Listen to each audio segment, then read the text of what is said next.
معروف شاعر و ادیب حلیم قریشی انتقال کر گئے۔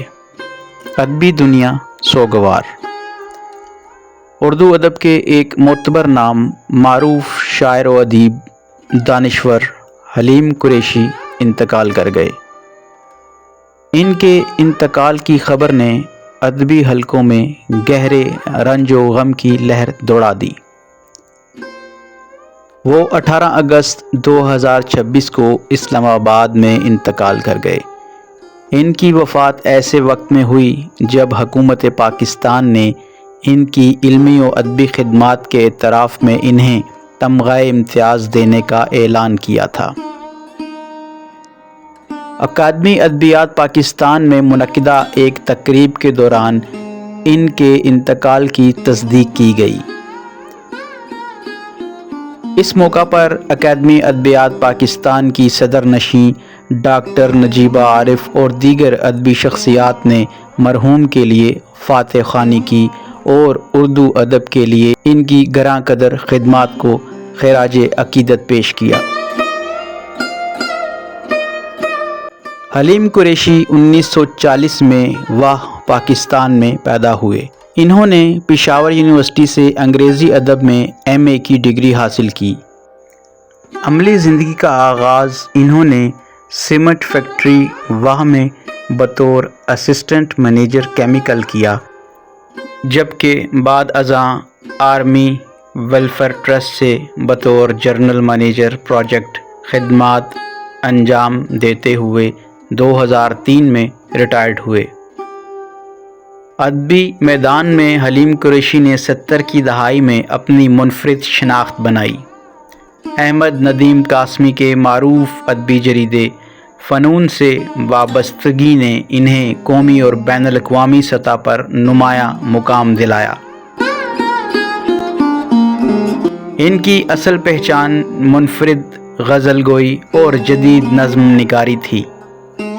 ان کا نپا تلا انداز گفتگو، گہرا شعری شعور اور منفرد اسلوب انہیں اپنے عہد کے ممتاز شعراء میں شامل کرتا تھا۔ حلیم قریشی کی ادبی شخصیت صرف شاعری تک محدود نہیں تھی، بلکہ وہ ایک صاحب فکر دانشور بھی تھے۔ ان کے تخلیقی سفر نے اردو ادب کے منظر نامے پر اپنی ایک الگ چھاپ چھوڑی، جسے آنے والے وقتوں میں بھی یاد رکھا جائے گا۔ حکومت پاکستان کی جانب سے 14 اگست 2026 کو انہیں تمغہ امتیاز دینے کا اعلان دراصل ان کی طویل علمی و ادبی خدمات کا اعتراف تھا۔ تاہم افسوس کہ اس اعزاز کی خبر کے چند ہی روز بعد وہ اس دنیا سے رخصت ہو گئے۔ اکادمی ادبیات پاکستان کی صدر نشین ڈاکٹر نجیبہ عارف نے حلیم قریشی کے انتقال پر گہرے دکھ اور افسوس کا اظہار کرتے ہوئے کہا کہ ان کی وفات اردو ادب کے لیے ایک بڑا نقصان ہے۔ انہوں نے مرحوم کے لیے مغفرت، درجات کی بلندی اور اہل خانہ کے لیے صبر جمیل کی دعا بھی کی۔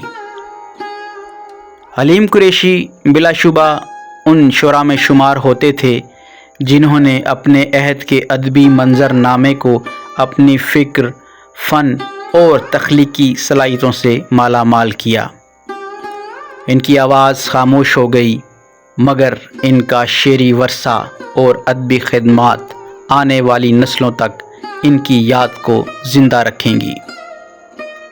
اللہ تعالیٰ مرحوم حلیم قریشی کی مغفرت فرمائے، ان کے درجات بلند کرے اور لواحقین کو صبر جمیل عطا فرمائے۔